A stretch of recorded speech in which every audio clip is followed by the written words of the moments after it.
अहंकार अभिमान न हो। माता जी ने कहा तुझे मैं बांध दूंगी। भगवान ने कहा कि बुढ़िया बांध के देख ले। अभिमान से बोली कैसी बांधेगी?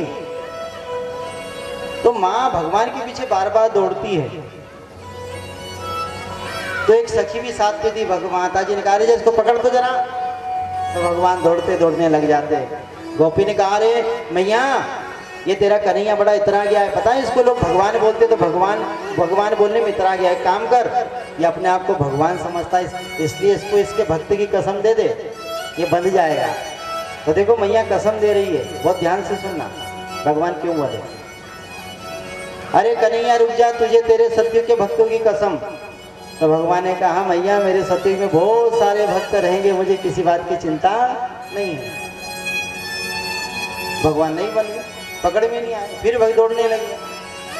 अरे कन्हैया रुक जा, तुझे तेरे त्रेतायुग के भक्तों की कसम। भगवान ने कहा कि मेरे हनुमान जैसे सुग्रीव जैसे बहुत सारे भक्त रहेंगे, मुझे चिंता नहीं है। अरे कन्हैया रुक जा, तुझे द्वापर युग के भक्तों की कसम। भगवान ने कहा कि सुदामा जैसे मेरे बहुत भक्त रहेंगे, विदुर जैसे मेरे बहुत भक्त रहेंगे, मुझे किसी बात की चिंता नहीं है। भगवान नहीं रुके, दौड़ते चले गए, दौड़ते चले गए।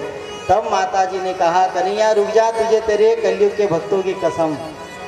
भगवान जहाँ पर थे वहीं के वहीं रुक गए, क्योंकि भगवान जानते हैं सतयुग में भगवान के अनंत भक्त होंगे, त्रेता में होंगे, द्वापर में होंगे, परंतु इस कलिकाल में कोई किंचन मात्र भक्त होगा, उस भक्त की लाज बचाने के लिए मेरे ठाकुर आज बंधने को भी तैयार होंगे।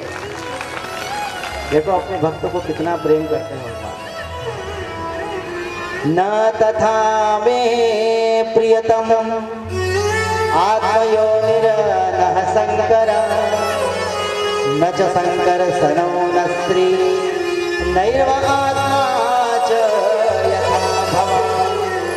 ये भगवान कह रहे हैं अपने भक्त के लिए, न तथा में प्रियतम, मैं कभी अभी आप अपने आप को भी इतना प्रिय नहीं लगता। न आत्म योनिर न शंकर, मैं कभी अपनी आत्मा शंकर को भी इतना नहीं चाहता, कभी कभी उनसे भी दूर चले जाता हूँ।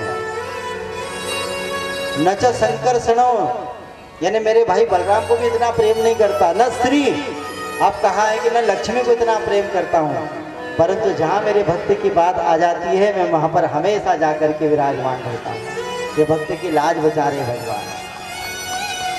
माता पसीने पसीने हो गई। फिर मैया ने कहा कन्हैया बेटा एक बार बन जा। देखो जब प्रेम से कहा तो भगवान आ गए माँ के पास, और माँ के पास में आकर के कहा मैया अब बांध ले। तो बंधु ये छोटी सी लीला भगवान की कहीं न कहीं हमारे ज्ञान चक्षु खोल रही है कि अपने जीवन में हम कुछ भी करें तो बस उस कर्म का, उस कार्य का हमें अभिमान न हो। बस अभिमान को छोड़ करके अगर हम किसी कार्य को करेंगे तो भगवान उसमें सफलता अवश्य देगा। भगवान उखल से बंधे अपने आंगन में गए। आंगन में एक दो आंवले के पेड़ लगे थे, यमला अर्जुन। ये कुबेर के दो पुत्र थे जिनका नाम था नल कुंवर मणिग्रीव। तो राजा परीक्षित ने पूछा गुरुजी ये इनके आंगन में क्या कर रहे थे? राजन ये आंवले के वृक्ष इनके आंगन में कई समय से थे, भगवान इनके बीच से निकले उखल का जैसे धक्का लगा, दोनों पेड़ गिर पड़े। इनमें से दो दिव्य पुरुष निकल करके भगवान की स्तुति करने लगे। नमः शांताय घोराय मूढ़ाय गुणधर्मिणे निर्विशेषाय साम्याय नमो ज्ञानघनाय च नमः परम कल्याण नमः परम मंगलम वासुदेवाय शांताय यदुना पतये। हे यदुनंदन आपके चरणों में कोटि कोटि वंदन प्रणाम करते हैं। हे नाथ कब से यहाँ पर वृक्ष बन करके बैठे थे, आपकी प्रतीक्षा कर रहे थे, आज आप आए और हमारा कल्याण किया। दिव्य दो ज्योति निकल करके भगवान में समाविष्ट हो गई। परीक्षित ने पूछा गुरुजी ये कौन थे और यहाँ पर ये क्या कर रहे थे वृक्ष बन करके? सुखदेव भगवान ने कहा राजन ये इनका नाम था नल कुंवर मणिग्रीव, और ये राजाओं के जो कुबेर जो धन के राजा हैं कुबेर, ये उनके दो पुत्र, एक का नाम है नल और एक का नल कुंवर मणिग्रीव, ये उनके पुत्र। एक समय क्या हुआ, ये यमुना जी के अंदर अपनी स्त्रियों के साथ में स्नान कर रहे थे, तो यहाँ से नारद जी का निकलना हुआ। नारद जी भगवान के मन हैं, नारद जी जय श्रीमन नारायण करते निकले। तो नारद जी को देखने पर भी नल कुंवर मणिग्रीव स्नान कर रहे थे, तो इनकी स्त्रियों ने देखा कि कोई महात्मा आ रहा है, तो महात्मा के समक्ष कैसे स्नान करें, तो निकल करके वस्त्र पहन करके बाहर हो गई। परंतु ये नल कुंवर मणिग्रीव अपने पिता के धन के अभिमान में स्नान करते रहे। तो नारद मुनि ने कहा कि अरे नल कुंवर मणिग्रीव, तुम कुबेर के पुत्र, तुमको शर्म आनी चाहिए, कोई महात्मा जब निकल रहा है तो तुम ऐसे नग्न अवस्था में स्नान कर रहे हो। तो पिता के धन के आवेश में आकर के नारद मुनि को अपशब्द कह दिए, अरे बुढ़े, तो हमको समझाएगा, तो जानता नहीं हम कौन है, देखो ये धन बोल रहा है, मनुष्य नहीं बोलता, कभी कभी उसका धन बोलता है। अरे नारायण, तुम हमको समझाने वाले कोई नहीं होते, तुम जानते नहीं हम किनके पुत्र हैं, चलो यहाँ से चलते बनो, हम क्या करें क्या नहीं करें हमको मत समझाओ, हमारा अच्छा हमारा बुरा हम समझ सकते हैं। कभी कभी बड़ा बुजुर्ग अगर अपने बच्चे को कुछ सत्मार्ग दिखाता है तो बुजुर्ग की बात को न सुनते हुए, अनदेखा करते हुए उसकी बातों की हंसी उड़ाते हैं। बुजुर्ग हमेशा अपने से छोटों को ज्ञान ही देता है, बुजुर्ग हमेशा अपने से छोटों को संस्कार ही देता है। हंसी उड़ा दी, अपशब्द कह दिए नारद मुनि को। नारद मुनि ने कहा कि तुम्हारे पिता के पास में अधिक धन है, उसी का तुम्हें इतना अभिमान हो रहा है, तुमको नग्न अवस्था में रहने का इतना शौक है। नारद जी ने उसी वक्त अपने हाथ में जल लिया, जल लेकर के छिड़क दिया, जाओ तुमको नग्न रहने का इतने ही शौक है तो मैं तुम्हें श्राप देता हूं कि आज के बाद तुम दोनों वृक्ष बन जाओगे। नल कुंवर मणिग्रीव ने कहा, महाराज आप महात्मा हैं, हम जानते हैं कि आपका श्राप कभी विफल नहीं हो सकता, इसलिए ऐसा कुछ करो, हमारी व्यवस्था ऐसी कुछ कर दो कि दुनिया हमें ताने ना मारे, तो कुबेर के पुत्र होकर के वृक्ष बन के चले। इसलिए किस ऐसी जगह पर हमें आप खड़ा कर दीजिए, ऐसी जगह पर हमें स्थान दीजिए जहाँ पर हमारा कल्याण हो, और ये भी बता दो कल्याण कब होगा। नारद मुनि ने कहा कि मेरे भगवान, मेरे आराध्य ही जब द्वापर युग में कृष्ण अवतार लेकर के आएंगे, उखल से माँ जब बांधेगी, जब उखल से धक्का लगाएंगे तब आपका उद्धार होगा। ये वही समय आया बंधुओं। ये छोटी सी कथा से हमने क्या सीखा, हमारे पास में, हमारे माता पिता के पास में चाहे कितना भी धन ऐश्वर्य हो, परंतु संतान को कभी उसका अभिमान नहीं करना चाहिए। हम कहीं न कहीं धन के आवेश में, पद प्रतिष्ठा के आवेश में आकर के कहीं न कहीं किन्हीं बड़े लोगों का, अपने से पूज्य लोगों का हम अपमान कर देते। कहीं न कहीं आपका वह शब्द उनके हृदय को विदीर्ण करता है। किसी का दिल दुखाना, किसी साधक का दिल दुखाना, किसी बड़े का पूजने का दिल दुखाना, ये साक्षात भगवान को नाराज करने जैसा है। ये छोटी सी कथा कहीं न कहीं हमें ये प्रेरणा दे रही है। भगवान ने उनका उद्धार किया। माता जी ने कहा, देखो जब से मेरा बेटा जन्म लिया है, जब से कहीं न कहीं यहाँ पर आपत्ति विपत्ति आ रही है, इसलिए अब हमको गोकुल में नहीं रहना, हम तो जाएंगे अब वृंदावन में। तो सारे छकड़े पर सामान धुराया और सारा का सारा सामान लेकर के नंद राय जी अपने सारे परिकर के साथ में अब वृंदावन में जाकर के रहने लगे। भगवान का वृंदावन धाम हो गया कि वृंदावन सोवन नहीं और नंद गाव सोगा, बंसी वट सो वट नहीं कृष्ण नाम के वृंदावन के वृक्ष का मर्म न जाने को, और डाल डाल और पात पात श्री राधे राधे हो। जहाँ पर प्रत्येक डाल डाल पर, पात पात पर श्री राधा रानी का नाम, श्री कृष्ण का नाम रटते रहते हैं लोग। जैसे ब्रजमंडल में जाकर के भगवान रहने लगे। आज भगवान को बछड़े चराने का कार्य मिला, छोटे छोटे से बछड़े। तो भगवान बछड़े चराने के लिए गए। कंस ने फिर अपने दूतों को भेजा, वत्सासुर को भेजा, अघासुर को भेजा, बकासुर को भेजा। तो भगवान ने सबका उद्धार किया। एक एक से आते रहे, तो भगवान ने सबका उद्धार किया। एक दिन की बात है बंधु, भगवान अपने गैयाओं को लेकर के जाते थे, तो अपने लेकर ढोल लेकर के जाता जंगल में, तो अपने एक ठिकान बना लेता है कि भैया हम तो यहाँ पर बैठेंगे, हमारी गाय चरा करेगी। ठिकाने बनती कि नहीं, गांव में भी ओटले रहते हैं, ये मेरी ठिकान, ये तेरी ठिकान। तो भगवान ने भी एक ऐसी बैठने की जगह अपनी बना ली और यहाँ पर भगवान जाकर के बैठने लगे। एक दिन क्या हुआ, भगवान जाने में थोड़े लेट हो गए, तो राधा जी अपनी सारी सहेली के साथ में आ गई। देखो छोटे छोटे से अभी 6-6 वर्ष के हैं, राधा जी बड़ी है, भगवान से राधा जी बड़ी है उम्र में, राधा जी थोड़ी बड़ी, अपने सहेली के साथ में उसी यमुना के तीर पर आती है, पुलिन पर आती है, उसी जगह पर जाकर के बैठ जाती है। अब भगवान कृष्ण जैसे ही जाने वाले हैं, तो भगवान की सखा ने कहा कि अरे कन्हैया, आज हमारी जगह पर कोई और आकर के बैठ गया भैया, अब हमारी जगह हमारी नहीं रही। भगवान ने कहा कौन है, जरा नाम बताओ उसका। बोले कोई फायदा नहीं। बोले क्यों? बोले वो ब्रह्मांड की दुलारी है कन्हैया, और तू जानता है ब्रह्मांड की दुलारी कौन है?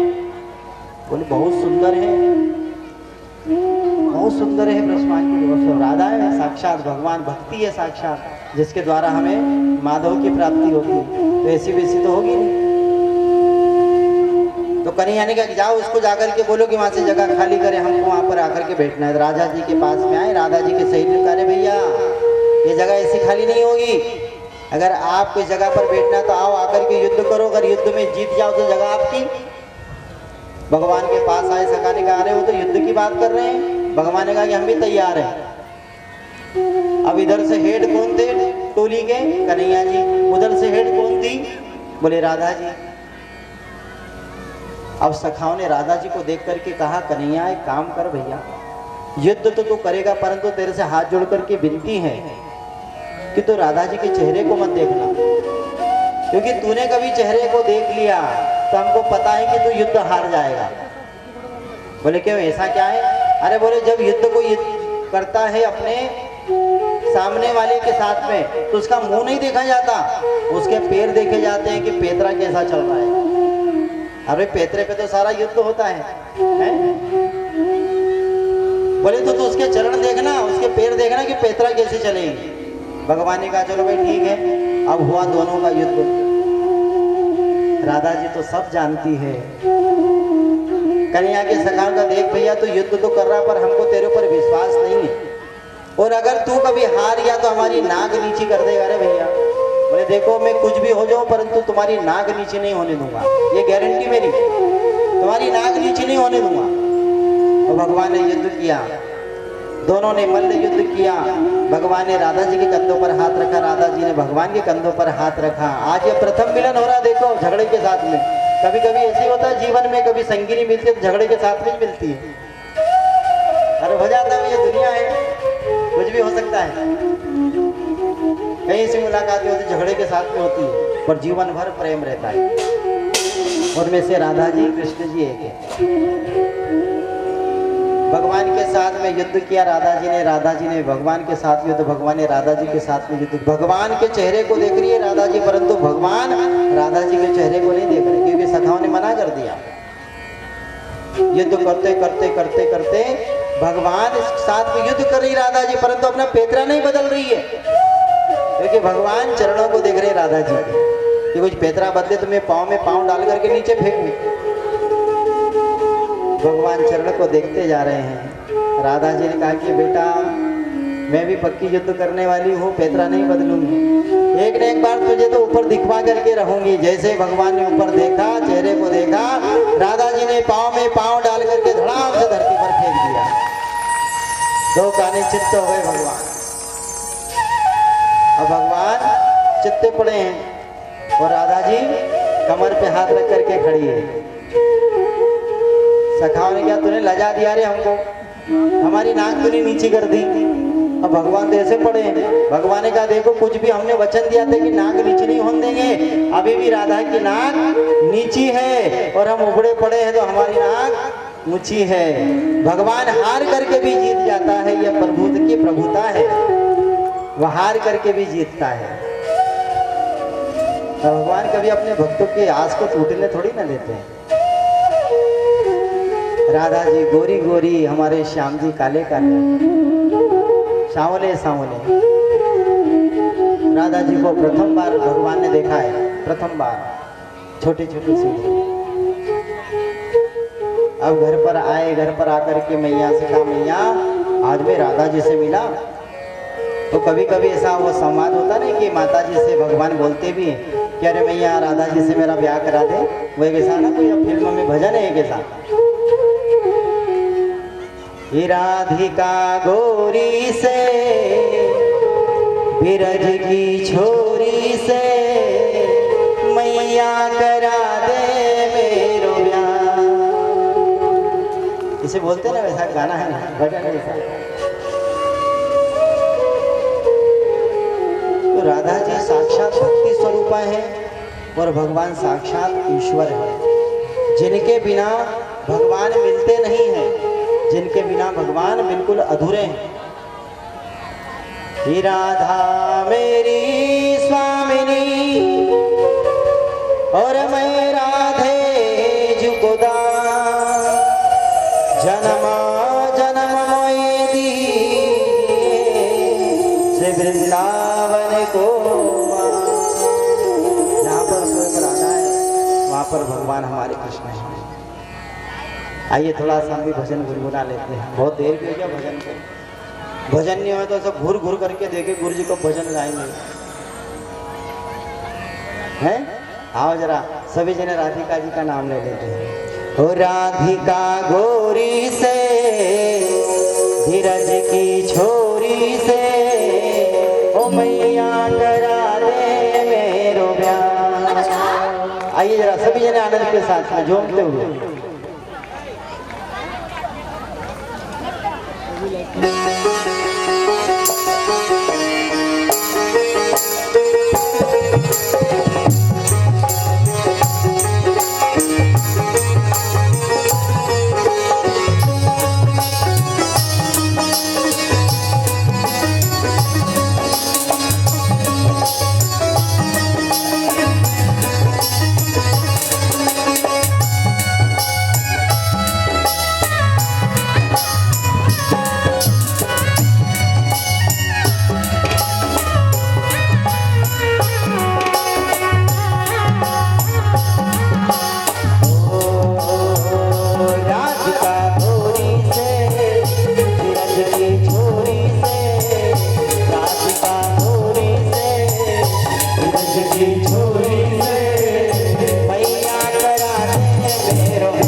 मेरी शादी हो जाएगी तो तेरा भी फायदा मेरा भी फायदा।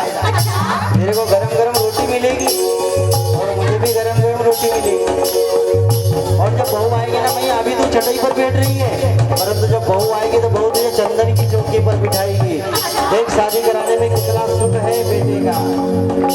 चंदन की चौकी पर मैया तुझको बैठाओ, चंदन की चौकी पर मैया तुझको बैठाओ, चंदन की चौकी पर मैया तुझको बैठाओ, अरे चंदन की चौकी पर मैया तुझको बैठाओ। अपनी राधा से मैं चरण तेरे दबाऊं, अपनी राधा से मैं चरण तेरे दबाऊं, अपनी राधा से मैं चरण तेरे दबाऊं, अपनी राधा से मैं चरण तेरे दबाऊं। भवन में बनवाऊंगा छप्पन प्रकार राधिका छोरी से, रज की छोरी से मैया करा दे मेरो प्यार। राधिका छोरी से, रज की छोरी से मैया करा दे मेरो प्यार। बंधन है प्यार का राधिका छोरी से, रज की छोरी से मैया करा दे मेरो प्यार, मैया करा दे मेरो प्यार, मैया करा दे मेरो प्यार, मैया करा दे मेरो प्यार।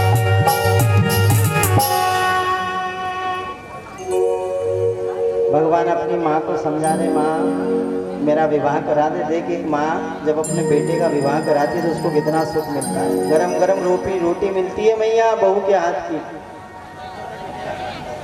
तेरे को भी सुख और मेरे को भी सुख, इसलिए मेरी शादी करा दे, ब्याह करा दे। धीरे धीरे समय बीता, भगवान से मैया ने कहा बेटा अभी तो बहुत छोटा है, जरा बड़ा हो जा फिर करा देंगे। भगवान जब 5 वर्ष के हुए तो एक दिन भगवान के लिए मैया ने जन्मदिन मनाया। देखो जन्मदिन कैसे मनाते हैं। माता यशोदा ने अपने पुत्र का जन्मदिन मनाया और जन्मदिन पर माता जी ने सवेरे सवेरे यमुना जी में गई। यमुना जी में अपने कन्हैया के नाम के दीपक छोड़े। कहते हैं कि बच्चे के जन्मदिन पर दीप दान करना चाहिए। जो माँ अपने बच्चे के जन्मदिन पर दीप दान करती है उस बच्चे की आयु बहुत दीर्घ होती है, लंबी आयु हो जाती है। इसलिए अपने बच्चों के जन्मदिन पर अपने बच्चों के हाथों घर का दीपक नहीं बुझाना चाहिए। घर के दीपक जलाना चाहिए, न कि बुझाना चाहिए। माता जी ने यमुना जी में दीप दान किए है। आज माता जी ने मन में ऐसा विचार किया है कि आज मैं अपने कन्हैया को सोने चांदी से, हीरे मोती से तोल दूंगी। ऐसा मन में धारणा को धारण किया। देखो माँ है आखिर, और एक माँ अपने बच्चे के लिए हर सुख देखना चाहती है, हर सुख चाहती है हर माँ। तो कहा आज मेरे बच्चे को मैं हीरे मोतियों से तोल दूंगी।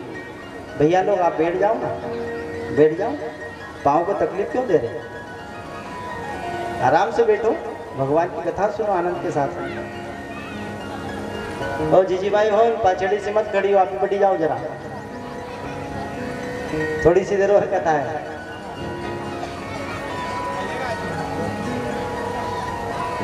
तो भगवान का जन्मदिन मनाया माता जी ने, सोने चांदी हीरे मोती से आज कन्हैया को तोलने वाली है। भगवान ने कहा माँ तू माँ है, तुझे मैं कैसे समझाऊं कि मैं संसार में किसी दौलत से कभी तोला नहीं जा सकता। क्या भगवान को कोई तोल सका है कभी? क्या भगवान की तुलना कर सकते हम किसी से? सोना चांदी हीरा मोती से कभी तुलना नहीं कर सकते। परंतु माँ का ये ममतत्व है, प्रेम है अपने पुत्र के प्रति। परंतु भगवान तो भगवान एक अपरिवर्तनीय है प्रभु, कभी परिवर्तन नहीं होता उनमें। माँ ने जन्मदिन मनाया, सभी को निमंत्रण भेजा, रे बहन तू भी आना, रे बहन तू भी आना, रे बहन तू भी आना। सबने बड़े अच्छे अच्छे हीरे मोती के हार, सोना चांदी के हार गले में नाक में सब कुछ पहन करके आई, बड़ी तैयार होकर के, क्योंकि नंदराई जी के यहाँ जा रहे हैं बच्चे के जन्मदिन में। सब के सब तैयार होकर के आ गई। माता जी ने जन्मदिन मनाना आरंभ किया तो तोल बुलवाया। एक तरफ भगवान को बिठा दिया, दूसरी तरफ सोना चांदी हीरा मोती रखा, और जैसे तोलना आरंभ किया तो जो भगवान जिस पलड़े में बैठे थे अभी भी वह पलड़ा भारी है, और जिसमें हीरे मोती सोना चांदी रखे अभी भी उठा हुआ है। माता जी ने कहा भगवान कितना खाता है, इतना वजन बढ़ गया इसका, और लेकर के आए फिर रख दिया, फिर भी वह पलड़ा अभी भी ऊंचा है, भगवान का अभी भी भारी है। अब माँ को कोई कैसे समझाए कि भगवान को किसी ने कभी तोला है? तुझे दुनिया की दौलत से तुलाया जा नहीं सकता, तुझे दुनिया की दौलत से तुलाया जा नहीं सकता, प्यार तूने ऐसा किया भुलाया जा नहीं सकता, तुझे दुनिया की दौलत से तुलाया जा नहीं सकता।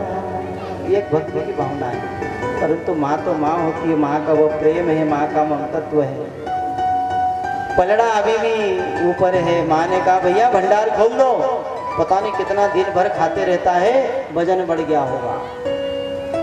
धन का पूरा भंडार खोल दिया बंधुओं, परंतु वह सारा धन ला करके रखा, पर वह पलड़ा अभी भी नहीं बैठा। अब तो चिंता में आ गई भगवान, पता नहीं मेरे छोरे कोई मोटापे की बीमारी तो नहीं हो गई। बड़ी चिंता में हो गई माता जी। अब धन ही खत्म हो गया, क्या करें? तो जो माता जी की सहेलियां आई थी ना, उनसे कहा कि तुम्हारी भी उतार दो। अब सहेलियों ने माथे को हाथ लगाया, अच्छा होता कि घर ही रख के आते तो यहाँ चढ़ाने नहीं पड़ते। एक तो उपहार देंगे, ऊपर से ये भी चढ़ाओ, जो पास का वो भी गया। बंधुओं सब कुछ रखा, परंतु भगवान का पलड़ा अभी भी भारी है। सब ने उपहार लेकर के आए, जन्म मंदिर पर सब जाते उपहार लेकर के जाते। तो राधा जी भी वहां पर आई थी। भगवान ने जब राधा जी को देखा, राधा जी से कहा राधा मेरे लिए सब कुछ न कुछ लेकर के आए, परंतु तूने कुछ लेकर के नहीं आई। राधा जी ने कहा प्रभु मैं आपको भला क्या दे सकती हूँ, आपको क्या दे सकते हैं, हम भगवान को क्या दे सकते हैं? सब कुछ हमारे पास भगवान का है, तेरा तुझको अर्पण क्या लागे मेरा, सब कुछ उन्हीं का दिया हुआ है, हम उन्हीं का उन्हीं को दे देंगे तो क्या मतलब निकलेगा। इसलिए राधा ने कहा प्रभु मैं आपको भला क्या दे सकती हूँ। राधा जी कुछ भी लेकर के नहीं आई थी, केवल गजरा बांध करके आई थी। गजरा में तुलसी की पत्ती और मंजरी लगी हुई थी। भगवान से कहने लगी राधा कि राधा, भगवान से कहती प्रभु मैं आपको कुछ भी नहीं दे सकती, बस ये राधा का थोड़ा सा भाव है। सो अपने गजरे में से तुलसी की जैसे मंजरी निकाली, मंजरी निकाल करके पूर्ण भाव से कहा मोहन आप केवल संतुष्ट हो जाइए। राधा जी जान रही कि मेरे मोहन कभी किसी से नहीं तुलेंगे। जैसे तुलसी का पत्र रखा, भगवान के पलड़ा ऊपर हो गया। ये भाव है, एक भक्त के भाव ने भगवान को तुलने पर मजबूर कर दिया। इसलिए भगवान को तुलसी इतनी प्रिय है, बहुत प्रिय तुलसी।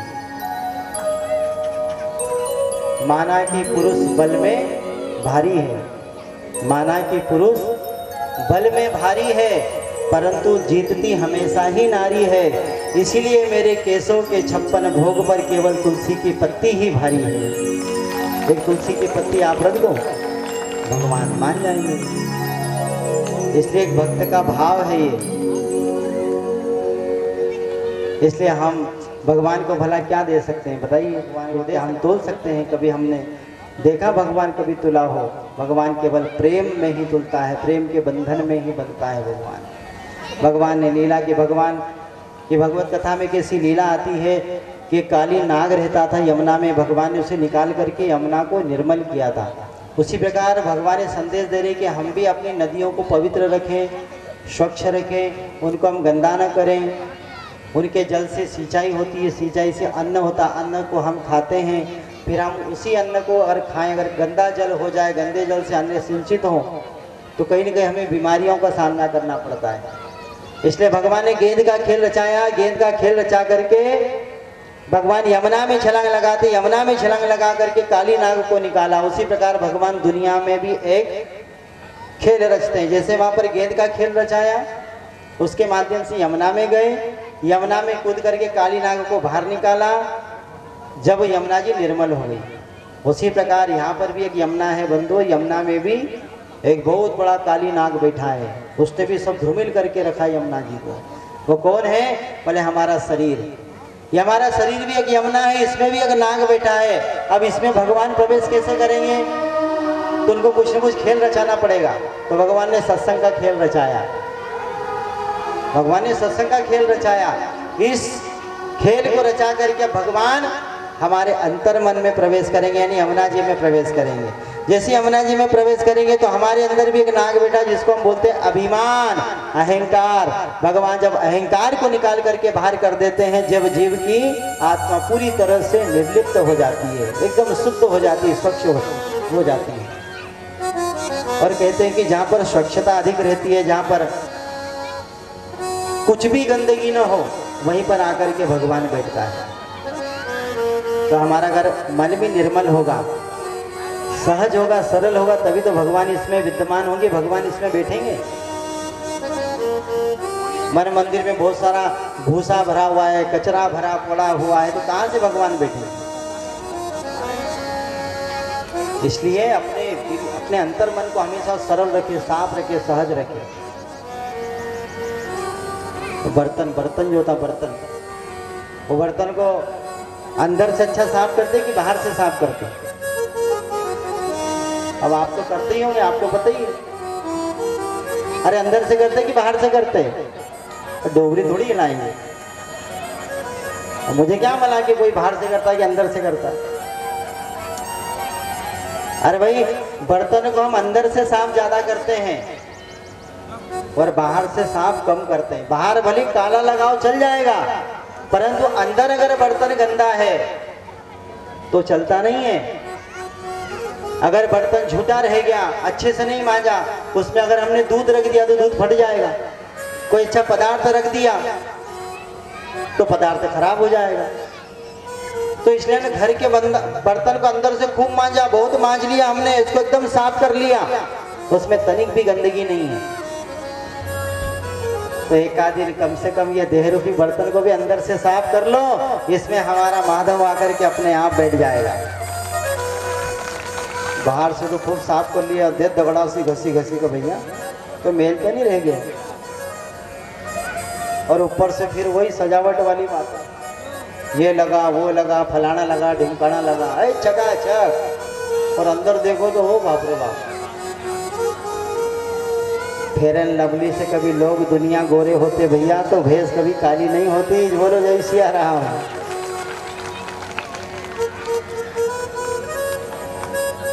जितना हम अपने शरीर को, देह को बाहर से साफ सुथरा रखते हैं, उतना ही अंतर मन से भी रखो। जिसका हृदय बिल्कुल निष्पक्ष होता है, निष्कपट होता है, स्वच्छ होता है, निर्मल होता है, भगवान का विराजमान, वहीं पर भगवान आसन जमाते हैं। बोले राम कृष्ण भगवान की जय। जय जय श्री राम। आगे भगवान ने गोवर्धन की पूजा करी है, चीरहरण की कथा, बंसी की कथा, रास की कथा। इस कथा को हम कल श्रवण करेंगे। अभी कुछ समय कथा का होने जा रहा है। हमारे बीच में गोवर्धन गिरधारी लाल का यहाँ पर 56 प्रकार का भोग लगाया है। गोवर्धन भगवान ने पूजा करी, इंद्र की पूजा छुड़वा करके। तो भगवान ने इंद्र की पूजा क्यों छुड़वाई, गोवर्धन की पूजा क्यों करी है? ये गोवर्धन कौन है? 7 दिन 7 रात्रि तक बारिश हुई, वह बारिश का पानी एक बूंद भी ब्रजमंडल में नहीं गिरा, तो सारा पानी कहाँ गया? ये सारी कथाएं हम कल सुनेंगे। अभी केवल भगवान का यहाँ पर पूजन होगा, 56 प्रकार का भोग लगेगा और कथा का समय भी हो चला है। जो लोग दूर से हमको भी वापस जाना है, इसे समय को देखते हुए कथा को यहाँ पर हम विराम करते हैं। आइए 2 घड़ी भगवान का थोड़ा सा भोजन करने देखिए। अगर हम भगवान को प्रेम से बुलाएं, जैसे भक्ति भाव में बुलाएं, जैसे नानी बाई ने बुलाया था, मुझे कहा गया था बहुत देर से कि गुरुजी, हमें कहा गया गुरुजी बहुत देर से कि नानी बाई के मायरे का कोई सा भजन आप सुना दीजिए। तो देखो, नानी बाई ने भी भगवान को बुलाया था। पता है आपको, नानी भाई के कोई भाई नहीं थे, उनके कोई भाई नहीं थे नानी बाई के। जब उनके यहाँ पर उनका विवाह हुआ तो बेचारी कोने में जाकर के रोने लगी और कहा कि पता नहीं मेरा मायरा कौन भरेगा, मेरा तो कोई भाई नहीं है। तो आपको पता है उनके भाई बनकर के स्वयं ठाकुर जी गए थे 56 करोड़ का, उस समय में 56 करोड़ का मायरा लेकर के गए थे। तो आइए जरा हम भी नानी बाई के जैसे भगवान को याद करते, शायद भगवान हमारे यहाँ पर भी आ जाए अगर आप प्रेम से भगवान को बुलाओगे। बोले वृंदावन बिहारी लाल की जय, आज के आनंद की जय। कि नानी बाई की सासू ननद बात ना करा, और देखा भला मायरा वो कौन रे भरा। देखो जिस घर में ननद अगर होती है ना और उस घर में उसका भाई कभी नहीं आया तो उसकी सासू ननद कैसे ताने मारती है। नानी बाई को मारा है ताने उनकी सासू ननद ने। आओ जरा सभी जन बुलाओ भगवान को, देखो भगवान कैसे दौड़ते हुए आते हैं। आइए सभी जन आनंद के साथ में झूमते हुए।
आज के आनंद की जय। आज की कथा का यहीं पर विराम करते हैं। आइए हमारे बीच में नंदलाल जी पधारे हैं, बाल गोपाल पधारे हैं।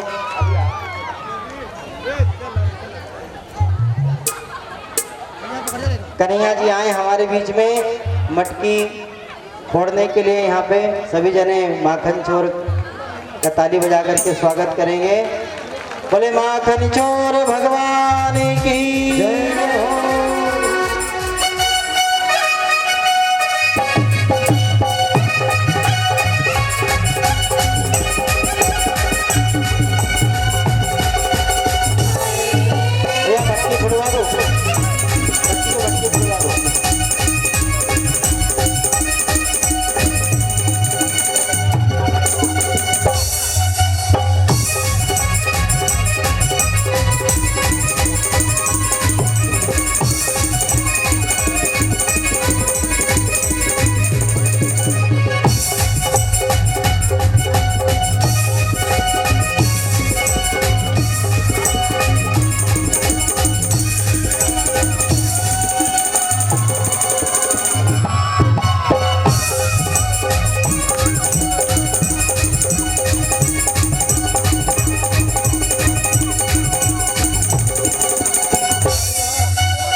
बोले राधा रमण सरकार की जय। गोवर्धन का भी आप पूजन कर दीजिए। मुख्य यजमान हमारे आज के पूजन के यजमान राहुल जी भी डारे आकर के गोवर्धन भगवान का पूजन करें।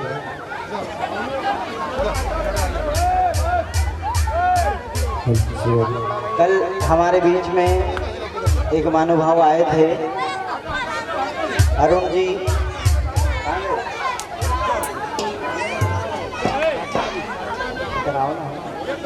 सब लोग जानेंगे तो सर। हमारे बीच में अरुण जी यहाँ पर पधारे हैं। देखिए ये व्यक्ति का व्यक्तित्व आप देखिए। ये जो हमारे पास में साधारण रूप में यहाँ पर हैं, परंतु इनका परिचय हम दे रहे हैं आपको। अरुण जी हमारे बीच में हरदा से हैं और इन्होंने इतनी सी उम्र में बहुत कुछ किया है। सारा जीवन इतनी सी उम्र में इन्होंने जिया है।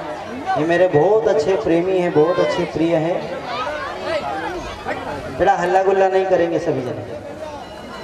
ये वर्तमान में पंचगव्य से एमडी हैं। जो गौ माता का पंचगव्य है उनसे इन्होंने एमडी करके रखा है। इनकी पोस्ट आपको गिना रहे हैं देखिए, परंतु साधारण कितने हैं आप देखिए। इतनी बड़ी पोस्ट होने के बाद व्यक्ति क्या से क्या हो जाता है। ये वर्तमान में भी पंचगव्य में एमडी हैं, प्राकृतिक चिकित्सालय है, न्यूरोथेरेपिस्ट हैं, वर्ल्ड स्वराज में प्रधान संपादक हैं, स्वयं का चैनल है, सत्यमेव पत्रकार संघ के राष्ट्रीय अध्यक्ष है पूरे भारत के अभी इस वक्त वर्तमान में। और ये योग गुरु भी हैं और गौ कथा के प्रवक्ता भी हैं। ये हमारे बीच में पधारे, इनके लिए ताली बजाएंगे। बाकी उनकी एक सरलता देखिए आप, संस्था देखिए कितने सरल रहते हैं। इन्होंने गाय के गोबर से, गौ के मूत्र से ऐसी औषधियों का निर्माण किया है कि अगर बड़ी से बड़ी भयंकर बीमारी भी हो तो इनकी दवा से लोगों को काफ़ी इलाज हुआ है। काफ़ी जगह पर, यहाँ तक नहीं हिमालय तक इनकी दवाओं को लोग प्रयोग में ले रहे हैं। तो ये 2 मिनट आपको उपाय गौ माता के विषय में संबोधित करेंगे, आप बड़े ध्यान से सुने। अरुण जी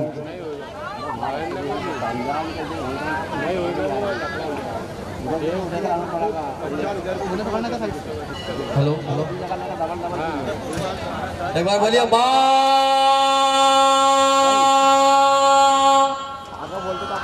हम पहचान ही नहीं पा रहे माँ की ताकत क्या है, माँ क्या है। हमारी 3 माताएं हैं। एक सूत्र दिया हमारे ऋषि मुनियों ने, गावो विश्वस्य मातरः, गाय विश्व की माता है। एक सूत्र में हमारे पूज्य गोपाल मणि महाराज ने दूसरा सूत्र दिया है, गावो विश्वस्य मातरः, गाय विश्वसनीय माता है। हमारी 3 माताएं हैं, हमारी खुद की स्वयं माता, धरती माता और गौ माता। अब गाय को माता क्यों कहा गया है? पहली माता हमारी स्वयं की माता विश्वसनीय क्यों नहीं है? हमारी माता बहन जो गलत चीजें खाएंगी, कोको कोला, पेप्सी, कुछ गलत चीजें खा ली और वही बच्चों को दुग्ध पान करा दिया तो सारी व्याधि बच्चों को होगी। तो हमारी माँ विश्वसनीय कहाँ हुई? अब धरती माता हमने बीज का रोपण किया, उसमें डीएपी दिया, यूरिया दिया, रासायनिक खाद दिया, वो सारा का सारा आपको रासायनिक अन्न प्रदान कर दिया जिससे कैंसर तक की भयंकर व्याधि हो रही है। तो धरती माता विश्वसनीय माता कहाँ? अब तीसरी माता है गौ माता, जिसका परिचय क्या था? पूज्य स्वर्गीय राजीव भाई दीक्षित जी ने, उन्होंने एक गौ माता को विष का पान कराया था। उस विष का नाम है आर्सेनिक। उस विष को राजीव भाई दीक्षित जी ने 15 दिन गौ माता को खिलाया और रोज परीक्षण किया। वो विष गौ माता के गोबर में नहीं आया, वो विष गौ माता के मूत्र में नहीं आया और वो विष गौ माता के दूध में नहीं आया। जब उसका 15 दिन बाद परीक्षण किया गया तो सारा का सारा विष गौ माता ने अपने कंठ में धारण कर लिया, नीलकंठ भगवान की तरह है। सोचो गौ माता कितनी विश्वसनीय है, अपने बच्चों को उसने विष नहीं दिया, विश्वसनीय की पराकाष्ठा पार किया है। अब हमने गौ माता के जैसे कि अब हम सारी व्याधि में विषाक्त अन्न से हो रही है।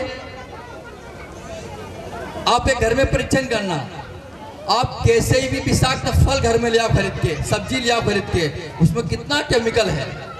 एक प्रयोग करना, 1 लीटर पानी और 100 ml मात्र गौमाता का मूत्र, उसमें गौमूत्र डाल देना, उसमें 1 घंटे सब्जी को रखना। आप सब्जी घर में बनाना, जो सारा विष था वो सारा विष खत्म हो चुका है। वो सब्जी 70% तक जैविक हो चुकी है। गौ माता में तो वो ताकत है, विष को भी अमृत कर दे। आपने एक विष का नाम सुना है? अब गौ माता का जो घी होता है धृत, पित्त रोगी की सबसे अच्छी औषध है। जो शहद होता है कफ रोग की सबसे अच्छी औषध है, और दोनों को मिला दिया तो सबसे बड़ा विष बन गया। अब जो पंचगव्य बनता ना, बराबर मात्रा में 5 चीज उसमें बराबर घी भी है और बराबर शहद भी है, लेकिन वो अमृत बन गया क्योंकि उसमें गौमूत्र है। हमने कुछ इस पर ट्राई किया है, जैसे कि हमने एक पंचगव्य का निर्माण किया है। उसको मात्र 3-3 बूंद नाक में डालना है। आपको चश्मा लगा है, एलर्जी है, सर का दर्द है, चश्मा है, रात भर नींद नहीं आती है,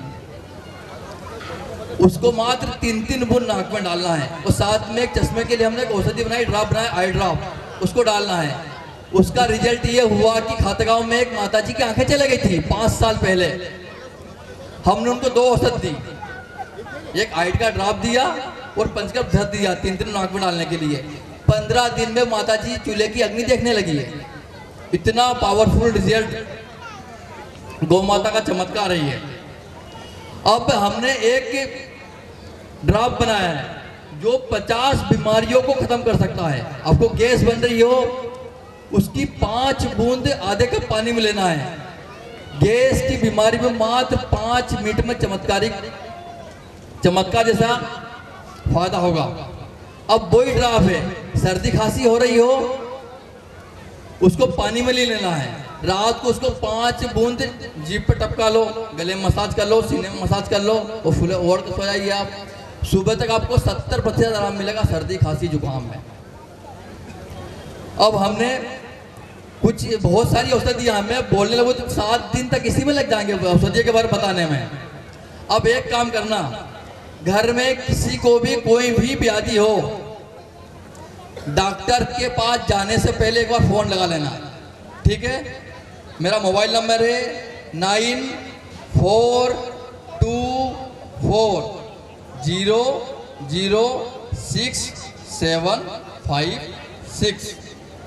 जैसा आपको ब्लड प्रेशर बढ़ता है, हम डॉक्टर बाद दौड़ लगा देते हैं, कुछ नहीं करना। ब्लड प्रेशर तो बहुत नॉर्मल बीमारी है।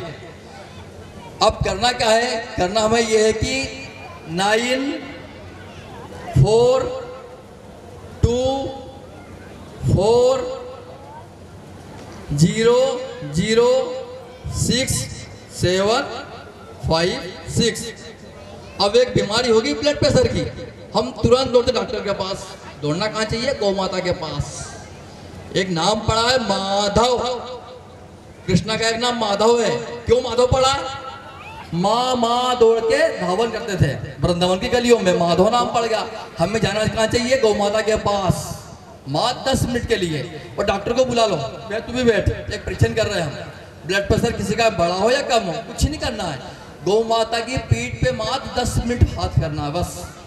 फिर डॉक्टर साहब बैठे साथ में, वे चेक करो आप, नॉर्मल बड़ा होगा तो कम हो जाएगा, कम होगा तो बढ़ जाएगा। ऐसी चमत्कारी गौ माता है। आप किसी को गुस्सा भयंकर आता हो, बहुत चिड़चिड़ापन है, गुस्सा है, कुछ नहीं करना है। गौ माता के सिंह पे हाथ घुमाना 10 मिनट। लेकिन कैसे? बाजार वाली गौ माता को पहले प्रेम करना, खिलाना तो उठा के फेंक देगी। 10 मिनट गौ माता की सिंग पे हाथ फेरना है। 24 घंटे क्रोध नहीं आएगा। कोई व्यक्ति लोभी है, 10 मिनट गाय के गलकंबल पे हाथ घुमाना है। वो कैसे भी बुखार हो, एक परीक्षण करना। किसी को भयंकर बुखार हो तो गौ माता के घी की पूरे शरीर मसाज कर दो और गौ माता के गले में हाथ घुमा, आपको आधे से 1 घंटे में काफी रिलीफ मिल जाएगा। ऐसी बहुत सारी औषधियाँ हैं। अब मैं बोलूँगा 7 दिन लग जाएंगे इसमें। मेरी बात को, मेरी वाणी को यहीं विराम दे रहा हूँ। एक बार आप बोलिए माँ। आप अभी समझे नहीं है माँ को? अभी भी समझे माँ को? बोलो माँ।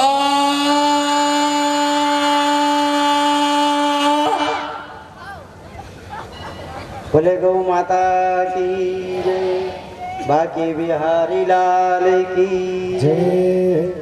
आइए सभी जने अपने आसन पर खड़े होकर के बाकी बिहारी की आरती करें। नंबर दे दिया, आप इनसे संपर्क कर सकते हैं किसी भी समय।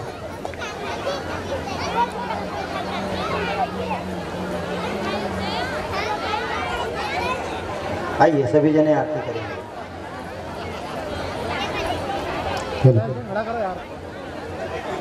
क्या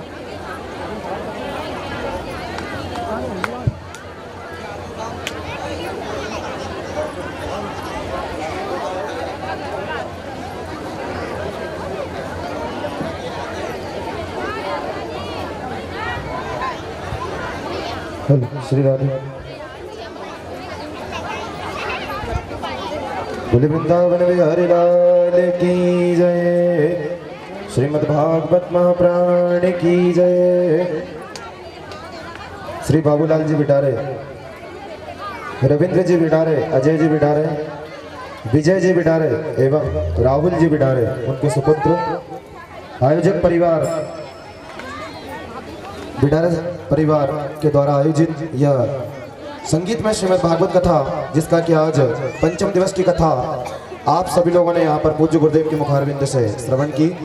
कथा में पधारे हुए सभी धर्मानुरागी भक्तगणों का आयोजक परिवार हार्दिक हार्दिक अभिनंदन वंदन करता है। आज हमारे बीच पंधाना से भी कुछ भक्तगण पधारे हैं, जो जोगेश्वर शिव मंदिर प्राचीन वहाँ की समिति है, जिन्होंने पूर्व में पूज्य गुरुदेव की कथाएं करा चुके हैं। तो मैं उनसे निवेदन करूंगा कि वे यहाँ पर आए और आरती में सम्मिलित हों। हमारे पवन जी राजपूत, मनीष जी और राजेश जी, संजय जी, जो भी श्रद्धालु भक्त पधारे हैं, उन सभी से निवेदन है यहाँ पर आ जाए।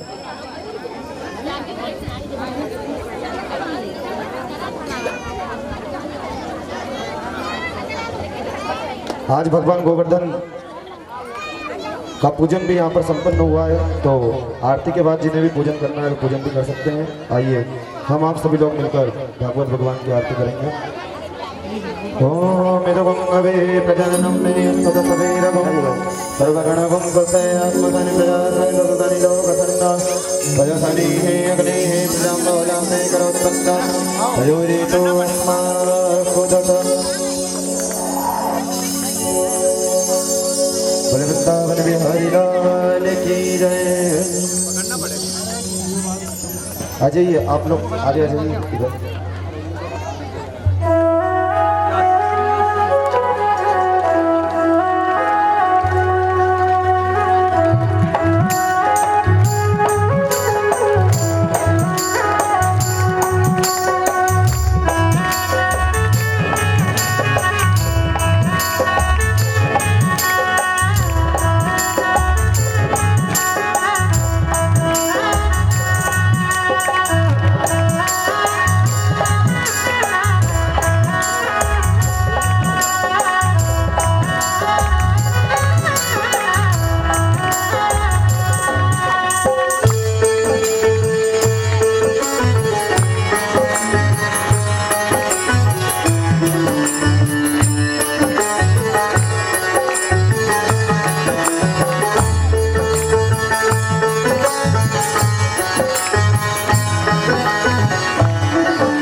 बोले वृंदावन में हरि लाल की जय।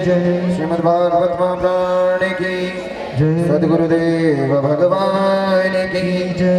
जलेना शतलेरणं महावस्मै देवावन्दनं मातमवन्दनं महाशोधनं निराञ्जने हरणं मन्त्रपसपाञ्जलिं कर्पूरघोरां करुणावतारां संसारसारं मृगेन्द्राणां सदा वसन्तं हृदयारविन्दे ॐ भवानी सहितं नमामि वन्दारमातां कुलदालकाय कृपालमालां जगदेकराजा दिव्यं राये जगदम्बराज नमः शिवाय च नमः शिवाय।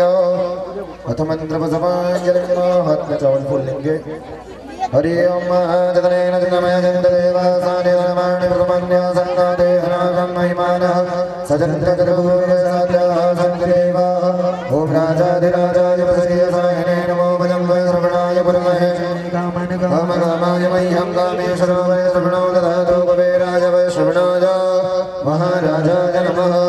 ओम सस्य साम्राज्यं भोजं स्वराज्यं विराज्यं धार्मेशं राज्यं महाराज्यमाधिपत्यमय समन्तपर्याय सार्वभौम सर्वायुधान्तर्धत्पराधत्पृथिव्ये समुद्रपर्यन्ताय एकराणि ते ततप्य सदलोको विहितो मरुतः परिवेष्टारो मरुतस्य वशङ्गे अविक्षतस्य कामप्रेण विसवे देवासवासद।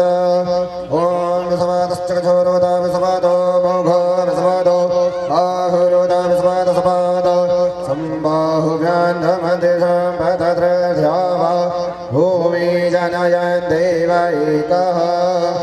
ॐ एकदन्ताय विद्महे वक्रतुण्डाय धीमहि तन्नो दन्ति प्रचोदयात्। ॐ कात्यायनी च विद्महे कन्याकुमारिकायै च धीमहि तन्नो देवी प्रचोदयात्। ॐ नारायणाय विद्महे वासुदेवाय धीमहि तन्नो विष्णु प्रचोदयात्। ॐ अञ्जनीसूताय विद्महे वायुपुत्राय धीमहि तन्नो हनुमत् प्रचोदयात्। ॐ तत्पुरुषाय विद्महे महादेवाय धीमहि तन्नो रुद्रः प्रचोदयात्। ॐ नन्दनन्दनाय विद्महे यदुनन्दनाय धीमहि तन्नो श्रीकृष्णः प्रचोदयात्। ॐ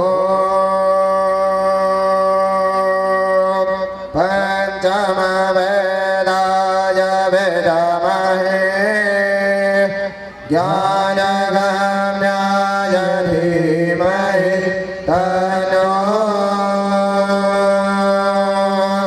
श्रीमद्भागवत प्रचोदयात्। नानासमन्तपदपाणि यथाकालभवानि च पदपानि धर्मेण दत्ताग्रहणं परमेश्वराय सपरिवाराय सायुधाय सशक्तिकाय समानाय भगवती श्रीगोपालकृष्णाय नमः। पुराणपुरुषोत्तमाय नमः। चरणारविन्दे वेदोक्तमन्त्रपसपाञ्जलिम् अमीय सुगन्धित सुमन लिए सुमनल भक्ति सुजान पुष्पांजलि अर्पित करो श्री कृष्ण करो स्वीकार मंत्रपुष्पांजलिं समर्पयामि। पुराणपुरुषोत्तमाय नमः। बोली वृंदावन बिहारी लाल की जय।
मन गोविंदा।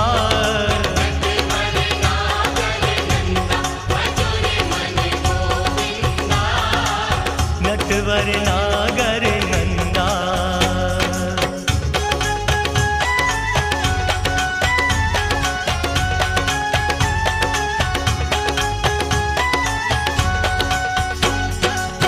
सब देवों में देव बड़े हैं, सब देवों में देव बड़े हैं, सब देवों में देव बड़े हैं, सब देवों में देव बड़े हैं, सब देवों में देव बड़े हैं। श्याम बिहारी नंदा भजो रे मन गोविंदा।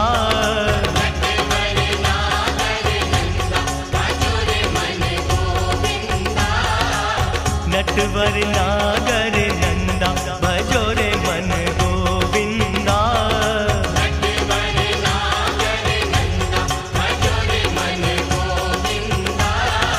नटवर नागर नंदा भजो रे मन गोविंदा।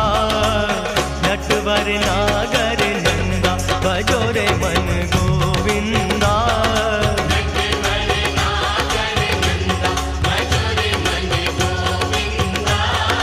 नटवर नागर नंदा।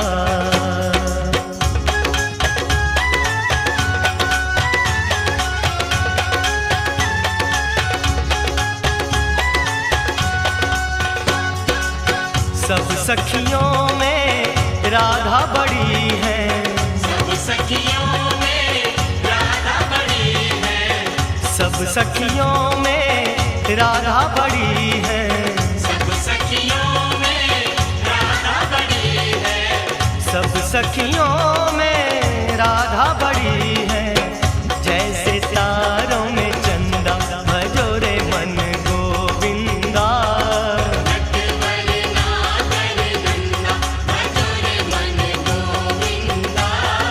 नटवर नागर नंदा भजो रे मन गोविंदा।